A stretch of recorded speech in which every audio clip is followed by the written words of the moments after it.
इस चीज को हम वैसे तो समझ चुके हैं, एक दफा दोबारा इसको देख लेते हैं। ठीक है, थोड़ा सा इन डेप्थ, थोड़ा सा रिकैप सॉर्ट ऑफ हो जाएगा कि नॉन डिटरमिनिस्टिक फाइनाइट ऑटोमेटन को भी हम 5 टपल से रिप्रेजेंट करते हैं। ठीक है, और उसमें अगेन क्यू आपका फाइनाइट सेट ऑफ स्टेट होता है, जो सिग्मा है, ठीक है, वो आपका finite set of input symbols होता है, जो कि आपकी स्ट्रिंग्स होती हैं। ठीक है, इनपुट्स होते हैं, इनपुट से मिलकर स्ट्रिंग बन रही होती है, वर्ड बन रहे होते हैं।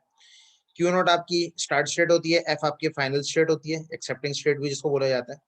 और आपका ट्रांजिशन फंक्शन में यहाँ पे डिफरेंस जो होता है एनएफए और डीएफए में, यही डिफरेंस है कि जो एनएफए होता है उसमें आपका जो ट्रांजिशन फंक्शन होता है वो पावर सेट में होता है। ठीक है, तो जितने भी आपके क्यू होते हैं वो बेसिकली आपके सबसेट होते हैं आपकी लैंग्वेज के। ठीक है, तो आपकी जो क्यू यानी आपकी जो सेट ऑफ स्टेट्स हैं, ठीक है, वो आपके पावर सेट में होते हैं, तो उसके जितने भी सबसेट्स पॉसिबल हैं तो सारे सबसेट्स के ऊपर हम लोग ट्रांजिट कर सकते हैं। ठीक है, तो एक ही इनपुट को एक्सेप्ट करके हम मल्टीपल स्टेट्स के ऊपर ट्रांजिट कर सकते हैं। इस जो हम बात कर रहे थे वो वही वाली बात है यहाँ पे लिखी हुई है। ठीक है, अगर हम एनएफए जो हमने अभी डायग्राम देखी जिसका हमने डीएफए भी कन्वर्ट किया, ठीक है, तो अगर हम उसकी बात करें तो वो Q nought Q one Q two दो स्टेट्स थी, तीन स्टेट थी सॉरी, और 0 1 आ रहा था। ठीक है, ये आपका ट्रांजिशन वो आपका ये इनपुट से, ठीक है, ये आपका सिग्मा है, ये आपकी सेट ऑफ पॉसिबल स्टेट्स हैं जिसको हम कैपिटल क्यू कह रहे हैं, ये आपका डेल्टा है जो कि ट्रांजिशन फंक्शन है, ये क्यू नॉट है, ये आपकी जो कि इनिशियल स्टेट है, क्यू टू ये जो फाइनल स्टेट है।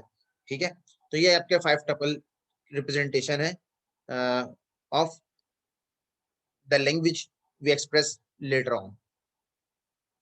ठीक है, इस ऑटोमेटा का, इस एनएफए का, ये जो हम देख रहे हैं इस एनएफए का बेसिकली ये ट्रांजिशन फंक्शन वो है, 5 टपल रिप्रेजेंटेशन है।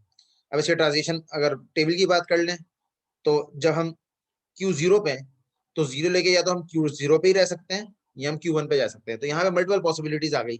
ठीक है, ये वाली बात अगेन, क्यू जीरो पे जब वन ले रहे हैं तो हम क्यू जीरो पे ही रह सकते हैं। ठीक है, क्यू वन पे जब हम जीरो ले रहे हैं तो कुछ भी नहीं हो रहा। ठीक है, क्यू वन के ऊपर जब वन ले रहे हैं तो हम क्यू टू पे जा रहे हैं, क्यू टू के ऊपर जब हम जीरो ले रहे हैं तो कुछ भी नहीं हो रहा, कोई ट्रांजिशन नहीं है। और क्यू वन के ऊपर क्यू टू के ऊपर जब वन ले रहे हैं तो भी कोई ट्रांजिशन नहीं है, हम नल है, यानी कहीं पे भी हम ट्रांजिट नहीं कर रहे। तो जहां पे हम कोई भी ट्रांजिशन नहीं परफॉर्म कर रहे, कहीं पे आगे नहीं जा रहे, कहीं मूव नहीं कर रहे, तो वहां पे हम नल यूज करते हैं ये। ठीक है, जिसको ग्रीक लेटर्स में फाइव भी कहा जाता है। ठीक है जी, ट्रांजिशन टेबल में कोई कंफ्यूजन तो नहीं है? ये जो ऑटोमेटा अभी हमने देखा था एनएफए, ये उसका ट्रांजिशन फंक्शन है, इसमें कोई कंफ्यूजन तो नहीं है? क्लियर है जी?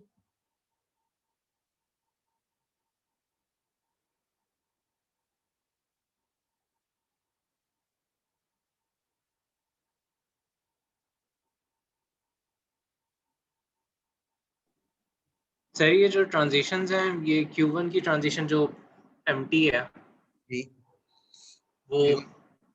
उसको एक्सप्लेन कर दें प्लीज। Q1 की जो ट्रांजिशन एम्प्टी है इसका मतलब ये है कि इसका कोई इफेक्ट नहीं पड़ रहा आपके ऑटोमेटन के ऊपर। जब Q1 के ऊपर जब जीरो मिल रहा है तो नथिंग इज इफेक्टिंग। ठीक है, उसका कोई फर्क नहीं पड़ रहा, कोई कहीं वो मूव नहीं कर रहा, ट्रांजिट नहीं हो रहा। लेकिन जब Q1 के ऊपर जब वन मिल रहा है तो वो फिर Q2 पे ट्रांजिट हो रहा है।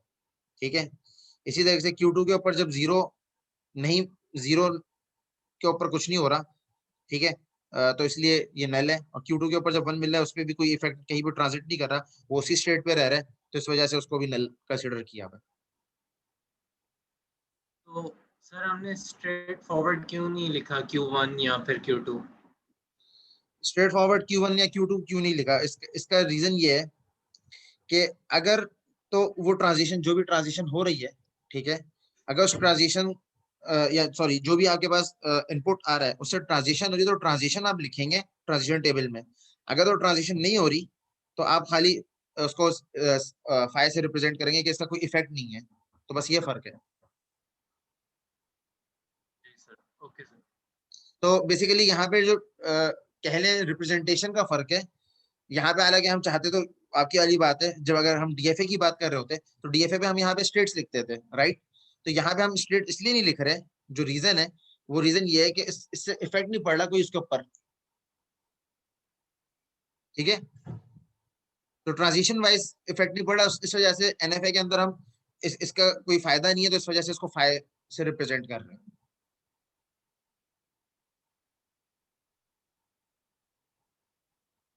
फाइ बोलने नल बोलने मर्जी है,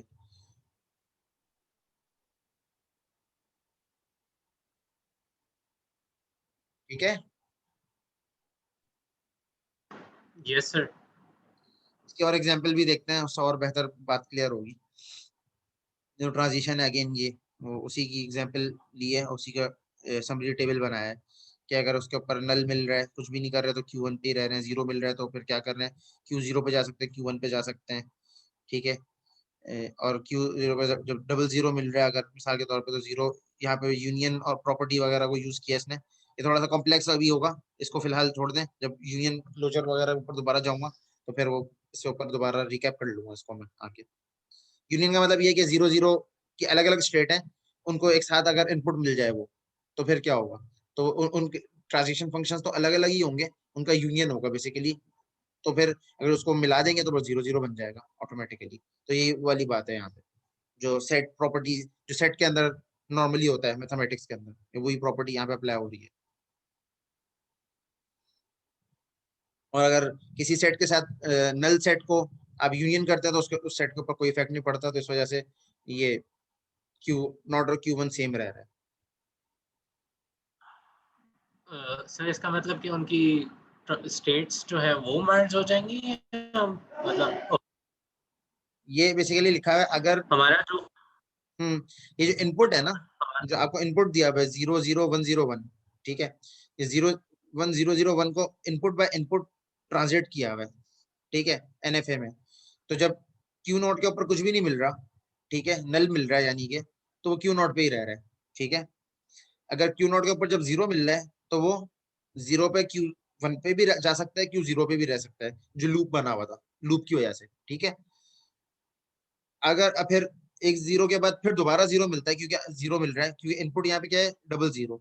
तो अगर डबल जीरो मिल रहा है तो डबल जीरो के लिए क्या होगा, क्यू नॉट के ऊपर जीरो लेके हम लोग क्यू जीरो पे क्यू मतलब जीरो पे ही रहे, फिर उसके बाद क्यू वन पे जीरो एक्सेप्ट कर लें हम लोग।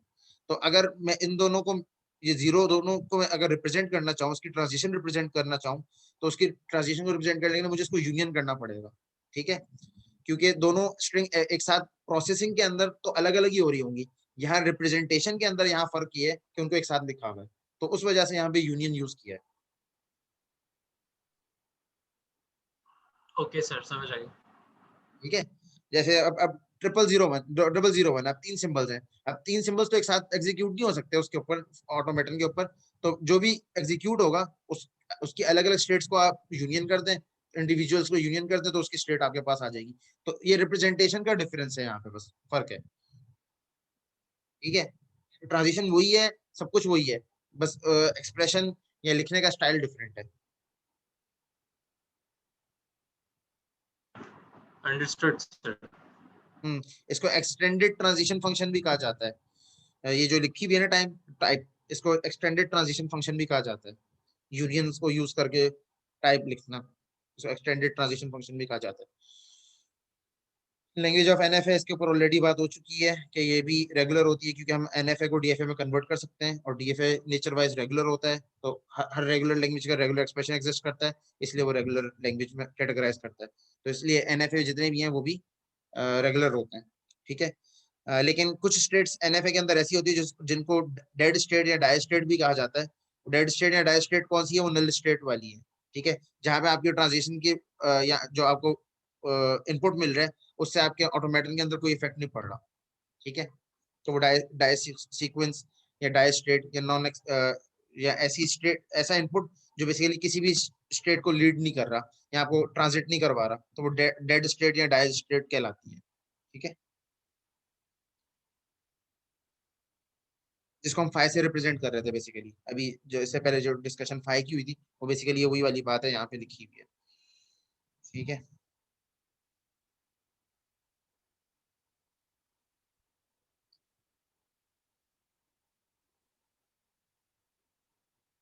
इक्विवेलेंस है, ये प्रूफ है बेसिकली कि NFA और DFA, जो DFA कर सकता है वो NFA भी कर सकता है, ठीक है।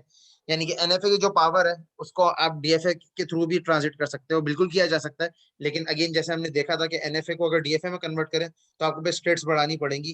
कन्वर्जन तो हो सकती है, पावरफुलनेस के लिहाज से NFA वैसे ज्यादा पावरफुल होता है, लेकिन कन्वर्जन की वजह से, कंस्ट्रक्शन के लिहाज से ये दोनों एक दूसरे के इक्विवेलेंट है। कंस्ट्रक्शन लेवल के ऊपर दोनों इक्विवेलेंट है एक दूसरे के। इसी वजह से NFA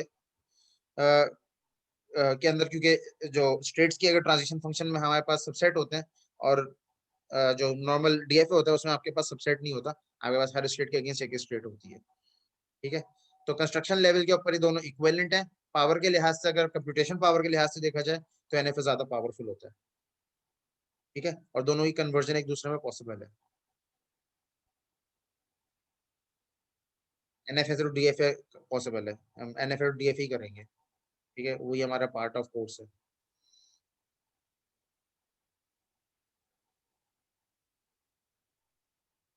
ये कंस्ट्रक्शन है DFA की NFA से, ये मैं ऑलरेडी एग्जांपल करवा चुका हूँ। तो एक और एग्जांपल है बुक के अंदर, अगर आप लोग चाहें तो पेज नंबर 79 पे इसको फॉलो करके इसको देख सकते हैं, ठीक है।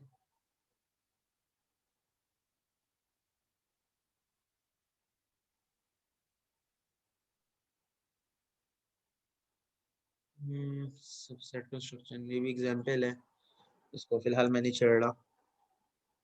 जो पिजन होल है ये भी एग्जांपल है इसी से रेलिवेंट। ये फिर एक्सरसाइजेज हैं, इनका आप प्रैक्टिस कर लीजिएगा। NFA DFA में कन्वर्ट करना है कि NFA की क्या ट्रांजिशन वो दिया हुआ है, टेबल दिया हुआ है, उससे पहले NFA बनाना है, NFA से फिर आप DFA बनाओगे। डेड स्टेट की बात मैं ऑलरेडी कर चुका हूँ कि डेड स्टेट्स जो होती हैं, जब अगर आप डेड स्टेट्स को कैसे एक क्वेश्चन है, मिसाल के तौर पे एक बात है कि अगर डेड स्टेट्स होती हैं NFA के अंदर, अगर जब आप कन्वर्जन करते हैं डेड स्टेट्स की NFA टू DFA, यानी जब आप DFA से NFA से DFA में जा रहे होते हैं, तो डेड स्टेट्स का क्या होगा? तो डेड स्टेट्स को DFA के अंदर आप किल कर देते हैं, उसको रिमूव कर देते हैं, ठीक है। क्यों? क्योंकि DFA की रिक्वायरमेंट है कि आप खाली वो स्टेट्स रखेंगे जहां पे आपके इनपुट के ऊपर आप ट्रांजिशन परफॉर्म कर रहे हो। अगर ट्रांजिशन नहीं है कहीं पे, तो फिर आप उस स्टेट को हटा दें। ये इसी चीज की ये एक शॉर्ट डिस्कशन है डेड स्टेट्स की और DFA के ऊपर, ठीक है। कि अगर डेड स्टेट्स को मैप करना शुरू करें, NFA में हम काम कर रहे हैं, हमारे पास कुछ डेड स्टेट्स हैं, तो जब DFA में हम कन्वर्ट करेंगे तो कुछ स्टेट्स हमारी मिस हो जाएंगी। तो ऐसा नहीं है कि डेड स्टेट्स के कोई ट्रांजिशन ही नहीं हो रही होती, तो इसलिए आप वो डेड स्टेट्स को जब DFA में कन्वर्ट करते हैं तो DFA में आप उसको नहीं लिखते, ठीक है। तो NFA में तो हो सकती है, DFA में नहीं होती, ठीक है। मिसाल के तौर पर ये S है, S से 0 पे कुछ भी नहीं हो रहा, S से 1 पे कुछ भी नहीं हो रहा, T से 0 पे कुछ नहीं हो रहा, T से 1 पे भी कुछ नहीं हो रहा, तो आप इन स्टेट्स को हटा सकते हैं, ठीक है, जब आप कन्वर्ट कर रहे होंगे DFA में इस NFA को, ठीक है। इसका मतलब ये है जो ऊपर डिस्कशन की हुई है। हाँ, इस एग्जाम्पल को देख लेते हैं, ये एग्जाम्पल बड़ी इंटरेस्टिंग लगी मुझे, ठीक है। इस एग्जाम्पल को थोड़ा सा देख लेते हैं। Finding strings in the text, ठीक है। एक प्रॉब्लम है मिसाल के तौर पे, हाँ, इस प्रॉब्लम को थोड़ा सा पढ़ लें, फिर इस प्रॉब्लम का NFA देखते हैं कैसे बनेगा, ठीक है। प्रॉब्लम है मिसाल के तौर पे वेब के अंदर कि अगर हम ऑनलाइन टेक्स्ट लिखते हैं, और जब हम टेक्स्ट लिखते हैं तो उसके होता क्या है कि उस टेक्स्ट को बेसिकली सर्च इंजन्स ने इंडेक्स करके रखा हुआ होता है, और जब हमारा जो कीवर्ड होता है या वर्ड होता है वो अपेयर होता है, ठीक है, तो उसके लिहाज से वो बेसिकली उन वर्ड्स को एक्सट्रैक्ट करके ले आता है, ठीक है। गूगल भी यही कर रहा होता है कि पेज रैंक के थ्रू उसने रैंक किए हुए होते हैं वेब पेजेस, और जब आप उसके ऊपर कोई क्यूरी लिखते हैं, कोई चीज लिखते हैं, तो आपके कीवर्ड को बेसिकली मैच करता है हर वेब पेज पे जाके, जिसके पास इंडेक्स हुए हैं, और उसमें जो टॉप पेजेस होते हैं उनको रिटर्न कर देता है आपके पास। तो इस तरीके से आपको जो रिजल्ट्स होते हैं, समटाइम्स आपको यूजफुल मिलते हैं, समटाइम्स आपको यूजफुल नहीं भी मिलते। कभी कभार ऐसा भी होता है कि आपको एक सिंपल चीज सर्च कर रहे होते हैं और गूगल आपको कुछ और ही कहीं और किसी और कंट्रास्ट में उस चीज को दिखा रहा होता है, या ऐसा वर्ड जिसके मल्टीपल मीनिंग्स हो या मल्टीपल कंट्रास्ट में यूज होता हो, उसमें भी गूगल ये करता है कि आपको हर किस्म का पेज मिला के दिखा देगा, हालांकि आपके रिक्वायरमेंट के लिहाज से वो पेज यूजलेस है, ठीक है। तो उस प्रॉब्लम को अगर हम NFA बनाना चाहें तो कैसे बनेगा, ठीक है। तो यहाँ पे एक सिंपल सा ऑटोमेटा डिजाइन दिया है, ठीक है। जिसको सेक्शन नंबर 2.4.2 है, चैप्टर नंबर 2 ही है, ठीक है। उसमें कीवर्ड सर्च के लिए बेसिकली आप एक फाइनाइट ऑटोमेटन डिजाइन कर रहे हैं, ठीक है।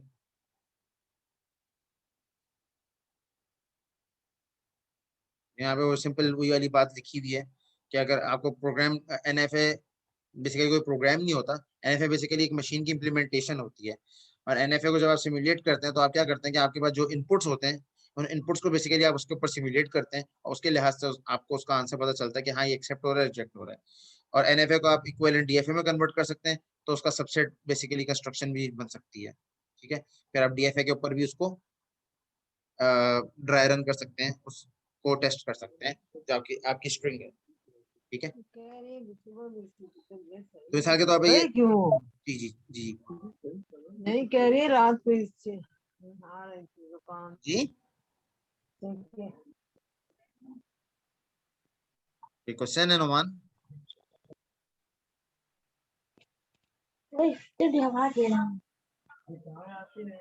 काम चलता रहा पीछे बातें कर रहे हैं यहाँ पे, उसकी वो आ रही है। अच्छा जी, मिसाल के तौर पे अगर आप एनएफए बनाना चाहें वर्ड्स का, वेब और ईबे का, ठीक है, तो उसके लिए सिंपल क्या होगा, एक डीएफए उसका एनएफए क्या होगा कि ठीक है आप एक स्टार्टिंग स्टेट होगी, डब्ल्यू एक्सेप्ट करके आप नेक्स्ट स्टेट पे जा सकते हो, ये एनएफए है, ठीक है। और ये एक्सेप्ट करके आप बी थर्ड स्टेट पे जा सकते हो, थर्ड स्टेट से आप बी एक्सेप्ट करके वेब वर्ड कंप्लीट हो रहा है। इसी तरीके से यहाँ पे ई है, यहाँ पे भी ई यूज हो रहा है। हालांकि अगर ये यहाँ पे डीएफए होता, ठीक है, तो ये मल्टीपल ई नहीं हो सकते थे, ये एनएफए के अंदर पॉसिबल है। अगेन यहाँ पे एनएफए की दोबारा एक दफा पावर आप देख सकते हो कि मल्टीपल ट्रांजिशन के लिए आप सेम इनपुट को भी यूज कर सकते हो, जबकि आप डीएफए के अंदर ये काम नहीं कर सकते थे, ठीक है, या नहीं कर सकते। तो ई अगर आया, आगे बी एक्सेप्ट करा, फिर ए एक्सेप्ट करा, फिर वाई एक्सेप्ट करा, तो वेब और ई पे इस तरीके जितने भी कीवर्ड होंगे उन हर वर्ड के लिए बेसिकली आप एक एनएफए बना सकते हो जो भी आप सर्च कर रहे हो, ठीक है। सिमिलरली जितने भी आपके रियल लाइफ के प्रॉब्लम्स हैं, ठीक है, उन हर रियल लाइफ के प्रॉब्लम का आप एनएफए बना सकते हो और उस हर रियल लाइफ के प्रॉब्लम के एनएफए का डीएफए भी बन सकता है, ठीक है। कमांड्स होती हैं कंपाइलर की, कंप्यूटर की, लेक्सिकल एनालाइजर होता है। कंपाइलर कंस्ट्रक्शन आप में से कितने लोगों ने पढ़ा हुआ है? सबने पढ़ा हुआ है या कुछ ने पढ़ा हुआ है? सर किसी ने भी नहीं पढ़ा क्योंकि ऑटोमेटा नहीं उसका वो पढ़ा है। Sir, compiler sir automata clear होगा तो कंपाइलर पढ़ेंगे। अच्छा माशाल्लाह। कंपाइलर ये अब आपके कंस्ट्रक्शन ऊपर वैसे है जब कि हम पढ़ते हैं नेक्स्ट। अच्छा अच्छा अच्छा, इमोशनल वो करना ना बंद कर दो। खैर, कंपाइलर के अंदर डिफरेंट मॉड्यूल्स होते हैं, डिफरेंट पार्ट्स होते हैं, ठीक है। उसमें से एक पार्ट होता है लेक्सिकल एनालाइजर। लेक्सिकल एनालाइजर का काम होता है, लेक्सिकल एनालाइजर बेसिकली आपका जो भी आप कमांड देते हैं, जो भी आप स्टेटमेंट कंपाइलर को देते हैं, कंपाइलर उसके टोकन्स बनाता है, टोकनाइजेशन करता है, और टोकनाइजेशन के बाद उन टोकन्स को एक एक करके रीड करता है और उसके लिहाज से जो भी पॉसिबिलिटी होती है उसको ट्रांसलेट करता है। तो लेक्सिकल एनालाइजर के अंदर आपकी ये जो एनएफए है वहां पे भी इंप्लीमेंट होता है, यानी कंपाइलर का स्ट्रक्चर जब आप पढ़ोगे वहां पे भी ऑटोमेटास बेसिकली इंप्लीमेंट हो सकते हैं। और जितने भी ऑटोमेटास होते हैं, ठीक है, वो बाय नेचर ग्राफ होते हैं, और ग्राफ में आप अगर आपस में चीजों को लिंक करना बहुत आसान होता है, ठीक है। इसी वजह से मुझे ग्राफ बहुत पसंद है कि आपको अगर कोई भी चीज लिंक करनी है, ठीक है, या चीजों को आपस में कनेक्ट करना है, तो आप सिंपली उसके लिए ग्राफ्स यूज कर लो, ठीक है।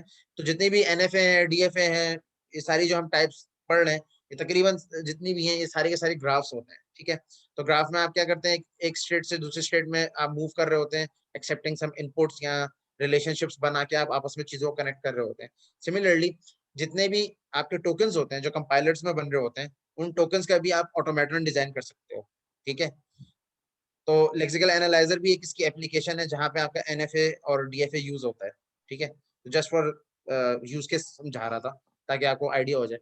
मैं कोशिश करूंगा अगर मौका मिला तो इसका एक कोई डेमो वगैरह भी आप लोग करके जावा पे या कोई एप्लीकेशन या सी शार्प के ऊपर कोई ऐसी एप्लीकेशन बना के दिखा दी जाए कि जिसमें लेक्सिकल एनालाइजर के टोकन बन रहे हो, टोकन के बाद वही वाला काम लेक्सिकल एनालिसिस आपको करके दिखा रहा हूँ। इसके अलावा भी फेजेस होते हैं लेकिन हम लेक्सिकल एनालिसिस तो देखेंगे, कम से कम कोशिश करता हूँ मैं कि इसको मैं आपको दिखा सकूं। तो मिड के बाद जो क्लास होगी तो कोशिश करूंगा उसमें इंशाल्लाह आपको उसका एक वर्किंग डेमो दिखा दूं कि किस तरीके से अगर आप एक स्टेटमेंट देते हो तो वो स्टेटमेंट किस तरीके से ब्रेक डाउन हो रही है और किस तरीके से उसको आप ऑटोमेटा के थ्रू या ऑटोमेटा उसका बना सकते हो। ठीक है, तो खैर यहाँ पे सिंपल 2 वर्ड्स हैं उनका बेसिकली यहाँ पे ऑटोमेटन दिखाया है। इसी तरीके से आप कोई भी कीवर्ड ले लें, कोई भी वर्ड ले लें, उसका आप ऑटोमेटन डिजाइन कर सकते हैं सिमिलरली। ठीक है, और एनएफए बना लें, एनएफए के बाद आप उसको डीएफए बना सकते हैं, सो ऑन। ठीक है, यहाँ पे वही सारी डिस्कशन है, उसी के ऊपर सारी बात की हुई है कि अगर डीएफए रिकग्नाइज कर रहा है सेट ऑफ कीवर्ड्स को, तो अगर ये एनएफए हमने बनाया, एनएफए को हम डीएफए में कन्वर्ट कर सकते हैं, तो बिल्कुल किया जा सकता है। बस कंडीशन क्या होगी कि एक कंडीशन वही होगी कि एक इनपुट को यूज करते हुए आप एक ही स्टेट पे जा सकते हो। तो उसके लिए इक्विवेलेंट डीएफए जो आपने ऊपर देखा था, उसका डीएफए ये होगा, ये डीएफए। ठीक है, क्या आप स्टार्ट में हो, आपको डब्ल्यू मिला, आप स्टेट पे चले गए, आपको फिर ई मिला तो आप स्टेट पे चले गए, आप ई को लेके नेक्स्ट स्टेट पे चले गए, इस तरीके से आपस में आप घूम रहे हैं। ठीक है, आपस में सारे जम्बल्ड अप हैं। ठीक है,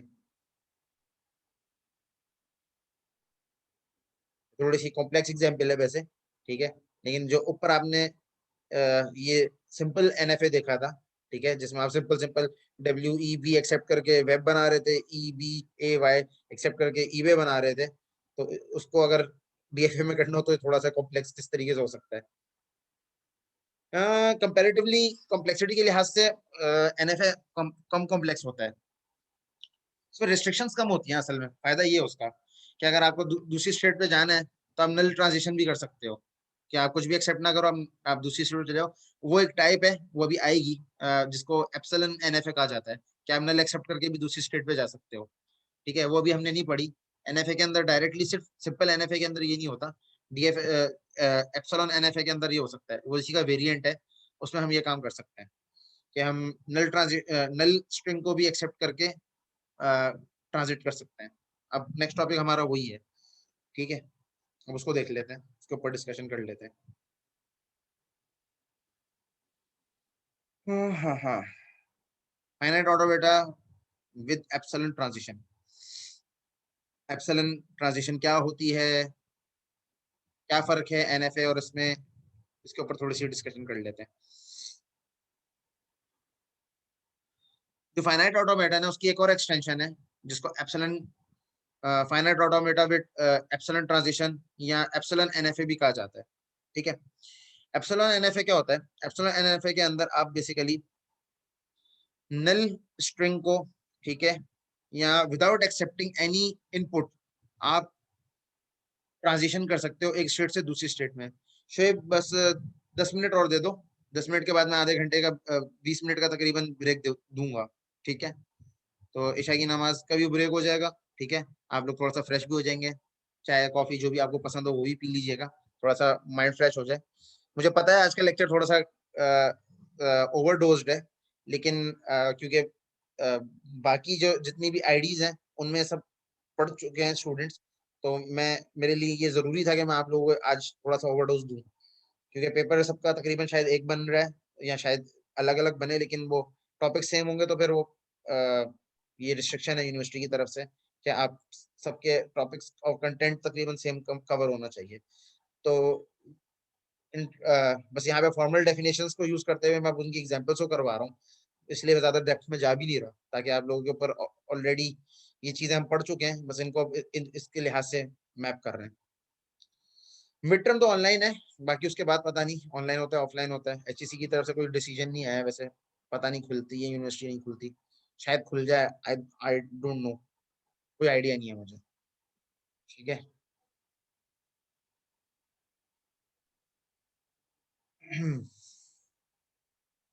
अच्छा जी, एप्सिलॉन एनएफए। ठीक है, एप्सिलॉन एनएफए के अंदर और सिंपल एनएफए के अंदर क्या फर्क है कि आप एप्सिलॉन एनएफए के अंदर विदाउट एक्सेप्टिंग एनी इनपुट आप ट्रांजिशन कर सकते हो। ठीक है, ये चीज एनएफए में भी अलाउ नहीं थी, ये चीज डीएफए में भी अलाउ नहीं होती, लेकिन एनएफए के अंदर, एप्सिलॉन एनएफए के अंदर ये चीज अलाउ होती है कि आप कोई भी इनपुट एक्सेप्ट करे बगैर ट्रांजिट कर सकते हो। ठीक है, और ये NFA को और पावरफुल बना देता है, ठीक है, कि इसमें आप कोई भी किसी पाथ पे आप जाना चाहो तो आप किसी पाथ पे पहुंच सकते हो विदाउट एक्सेप्टिंग एनी इनपुट, ठीक है। तो इसकी एग्जांपल देख लेते हैं, उससे ये बात ज्यादा बेहतर क्लियर होगी कि क्या एप्सिलॉन का मतलब क्या है यहाँ पे, ठीक है। डिस्क्रिप्शन आप लोग पढ़ लीजिएगा, ठीक है। अब हम एप्सिलॉन NFA बना रहे हैं, और ये epsilon NFA basically decimal numbers को एक्सेप्ट करता है, ठीक है। तो आपके पास plus sign, negative, minus sign optional होता है, ठीक है, क्योंकि अगर आप इंटीजर डेसिमल नंबर्स की बात करें, ठीक है, जिनको पॉइंट नंबर या फ्लोटिंग नंबर भी प्रोग्रामिंग वर्ल्ड में कहा जाता है, ठीक है, तो उनमें प्लस साइन होना, माइनस साइन होना ऑप्शनल है, डॉट होना ये तो जरूरी है, इंपॉर्टेंट है, और स्ट्रिंग होगी आपकी डिजिट्स की, ठीक है। तो जो भी स्ट्रिंग होगी उसको आप एक्सेप्ट कर सकते हैं। अगर यहाँ पे NFA और इसमें एक फर्क क्या है, अब वो यहाँ पे देखने वाला है, ठीक है। अब हम इस एप्सिलॉन NFA को NFA में कन्वर्ट करेंगे, और फिर NFA को DFA में भी कन्वर्ट किया जा सकता है, ठीक है। तो स्टार्ट अगर मैं कर रहा हूँ, ठीक है, तो अगर मेरे पास प्लस साइन है या माइनस साइन है नंबर में, तो मैं प्लस साइन या माइनस साइन लूंगा। अगर मुझे जो पॉसिबल इनपुट दिया हुआ है, अगर उसमें प्लस साइन या माइनस साइन नहीं है, तो मैं कुछ भी एक्सेप्ट करे बगैर Q1 पे पहुंच सकता हूँ डायरेक्टली, ठीक है। जब मैं Q1 पे आया तो मुझे जो भी नंबर दिया हुआ था, 0 1 2 3 4 what ever the number was, मैंने वो नंबर एक्सेप्ट किया, मैं आगे चला गया Q2 पे, ठीक है। चाहूं तो मैं इसी नंबर को कंटिन्यू कर सकता हूँ, और यहाँ पे डेसिमल पॉइंट है, ठीक है, ये डॉट है, डेसिमल पॉइंट एक्सेप्ट किया, नेक्स्ट पे चला गया, उसके बाद फिर 0 1 कोई भी कॉम्बिनेशन उसका लूप, ठीक है। मिसाल के तौर पर 0.03.142, ठीक है, तो यहाँ पे 3 यहाँ से एक्सेप्ट किया, 0.1 यहाँ से एक्सेप्ट किया, 42 यहाँ से एक्सेप्ट किया, फाइनल स्टेट पे पहुंच गया, ठीक। इसी तरह से 5.142, तो 5 यहाँ प्लस 5.142, तो प्लस यहाँ से एक्सेप्ट किया, 5 यहाँ से एक्सेप्ट किया, पॉइंट यहाँ से एक्सेप्ट किया, और इस तरीके से आगे बढ़ गया। और 0.0 समथिंग है, ठीक है, तो यहाँ से कुछ, यहाँ पे नल लिया, कुछ भी नहीं एक्सेप्ट किया, ठीक है, यहाँ से भी कुछ भी एक्सेप्ट नहीं किया, पॉइंट लिया, सॉरी यहाँ से 0 लेंगे, 0 लिया, पॉइंट लिया, जो भी आंसर वैल्यू थी वो लिए, 0 point something what ever it was, उसके बाद नल ट्रांजिशन करके हम पहुंच गए, ठीक है। तो इस तरीके से बेसिकली आप एप्सिलॉन NFA बना सकते हैं, ठीक है। एप्सिलॉन NFA को NFA में कन्वर्ट करने की सिंपल एग्जांपल देख लेते हैं। एप्सिलॉन NFA और NFA में डिफरेंस क्या होगा, वो खाली इस एप्सिलॉन का है कि NFA और एप्सिलॉन NFA में खाली ये ट्रांजिशन का फर्क होगा अगेन, कि NFA के अंदर आप इस नल को एक्सेप्ट करके फाइनल स्टेट पे नहीं जा सकते। तो इसका NFA क्या होगा, सिंपली आप इसको, ये जो प्लस माइनस है, ये एप्सिलॉन है, इसको काट दें, यानी इसको यहाँ से हटा दें, ठीक है, प्लस माइनस हो सकता है, ठीक है, और इसके बाद बाकी चीजें सब सेम रहेंगी, और ये फाइनल में भी जो एप्सिलॉन है इसको भी हटा दें। इसका इक्विवेलेंट NFA नीचे है भी, मैं वो दिखा देता हूँ, ठीक है।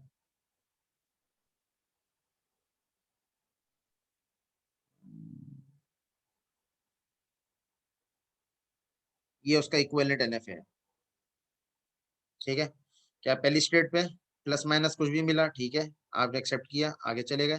अगर प्लस माइनस कुछ नहीं है तो आप स्टार्टिंग स्टेट से ही डायरेक्ट आगे नंबर एक्सेप्ट करके आगे चले जाएं, उसके बाद जो भी नंबर है आप एक्सेप्ट करके फाइनल स्टेट पे पहुंच जाए, ठीक है। अगर प्लस माइनस और प्लस माइनस एक्सेप्ट करें, उसके आगे जो नंबर है वो नंबर एक्सेप्ट करें, डेसिमल पॉइंट एक्सेप्ट करें, आगे बढ़ जाए, और इस तरीके से फाइनल स्टेट पे पहुंच जाए। तो ये बेसिकली आपका नल ट्रांजिशन एक्सेप्ट नहीं कर रहा है, ये आपका NFA है। अब इसको आप DFA में भी कन्वर्ट कर सकते हैं, ठीक है, DFA में भी इसको कन्वर्ट किया जा सकता है। और NFA, epsilon NFA direct DFA भी कन्वर्ट हो सकता है, ठीक है। तो ये वाली एग्जांपल बाय द वे दोनों के ऊपर मैप करती है, NFA भी कह सकते हैं इसको, DFA भी है, ठीक है, कि इसमें ज्यादा कोई इसने डायरेक्ट उसको कन्वर्ट किया है। इसका आगे थ्योरम भी है, थ्योरम नहीं मतलब वो एक वो कंडीशन है, उसको हम ब्रेक ले लेते हैं, ब्रेक के बाद उसको डिस्कस करेंगे, ठीक है। तो पहले सेशन की मुझे अटेंडेंस देते हैं, यहाँ तक जितनी चीजें हमने कवर करी उसमें कोई क्वेश्चन है तो पूछ लीजिए।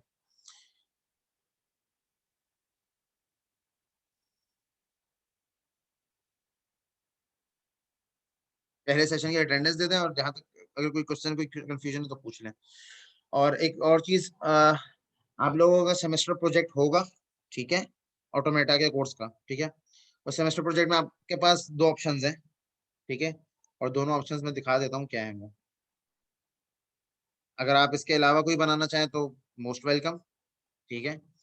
एक तो आप डीएफए बना सकते हैं, ठीक है, स्पेसिफिक लैंग्वेज का नहीं बनाएंगे, आप जेनेरिक बनाएंगे, यानी कि आप ऐसी इम्प्लीमेंटेशन देंगे कि अगर मैं डीएफए बनाएंगे, मतलब एक प्रोग्राम बनाएंगे जिसको मैं अगर 2D मैट्रिक्स के अंदर इनपुट दूं, ठीक है, या मैं उसको एक स्ट्रिंग दूं, ठीक है, उस स्ट्रिंग के लिहाज से वो मुझे डीएफए डिजाइन करके दे दे, ठीक है। ये एक आपका प्रोजेक्ट हो सकता है, ठीक है। पुश डाउन ऑटोमेटा अभी तक हमने नहीं पढ़ा, वो हम मिड के बाद पढ़ेंगे, उसके ऊपर भी प्रोजेक्ट हो सकता है, लेकिन उसको आपको खुद एक्सप्लोर करना पड़ेगा। उसके लिए मैं 1 हफ्ते का टाइम आप लोगों को दे देता हूँ, ताकि आप 1 हफ्ता थोड़ा सा एक्सप्लोर कर लें इसको कि आपको किस चीज के ऊपर प्रोजेक्ट बनाना है। इसके अलावा एक और प्रोजेक्ट भी हो सकता है, वो ये हो सकता है कि आप एनएफए टू डीएफए कन्वर्टर बनाए, एक ऐसा प्रोग्राम बनाए जो कि इनपुट ले, उसका एनएफए बनाए, एनएफए होगा, ठीक है, या आप उसको एनएफए दें, एनएफए से वो डीएफए में कन्वर्ट करे आपके ग्राफ को, और आपको उसका एक्सेप्टेबल इनपुट जो आपने इनपुट स्ट्रिंग दी है उसको वो एक्सेप्ट कर सके, ठीक है। अगर ये वाला आपको ज्यादा कॉम्प्लेक्स लग रहा हो तो आप ये खाली डीएफए वाला भी प्रोजेक्ट ले सकते हैं। मेरे ख्याल से 2 मेंबर्स बहुत हैं इसमें, ठीक है, दो मेंबर्स हो जाए, 2 मेंबर्स करके बना लें इसको, ठीक है।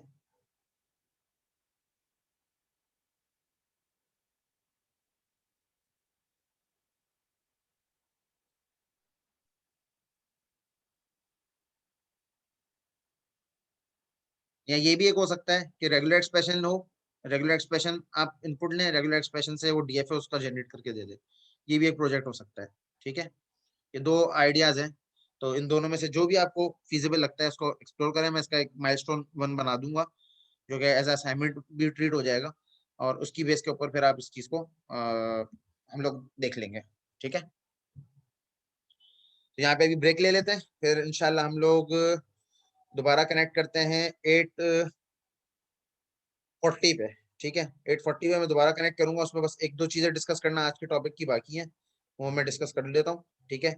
एक तो चैप्टर 2 की समरी है, उसके बाद ये थोड़ी सी रेगुलर एक्सप्रेशन के टॉपिक में थोड़ी सी ये बात करनी है मुझे, ठीक है। रेगुलर एक्सप्रेशन की एक आध चीज बाकी है, उसको बस एक दफा रिकैप करवाना है, ठीक है। तो काइंडली 8:40 पे रिकनेक्ट कर लीजिएगा, ठीक है, सही है जी। सर एक चीज थी जी जी, पूछो सर, पूछो। मेरी अटेंडेंस मार्क कर दीगा। मैं असल में मुझे बाइक लेने जाना है सर, मैकेनिक के चलो, पास, तो सर ओके ओके, ठीक है। Okay sir. 8:40 8:40 तक करेक्ट कर लो, क्योंकि 8:20 पे तो मुश्किल हो जाएगा, 8:30 पे 8:40 कर लो, 40 से। अच्छा, ऑफिस में हो? ओह, चलो मैं कोशिश करता हूँ 8:30 की, अगर नहीं हो तो फिर तुम निकल जाना ऑफिस से, सही है। फिर रिकॉर्डेड सेशन देख लेना, ये कर लेना, फिर ये मजबूरी हो तुम्हारी भी, क्या कर सकता हूँ। ठीक है, मिलते हैं फिर इंशाल्लाह 8:40 पे। अस्सलाम वालेकुम।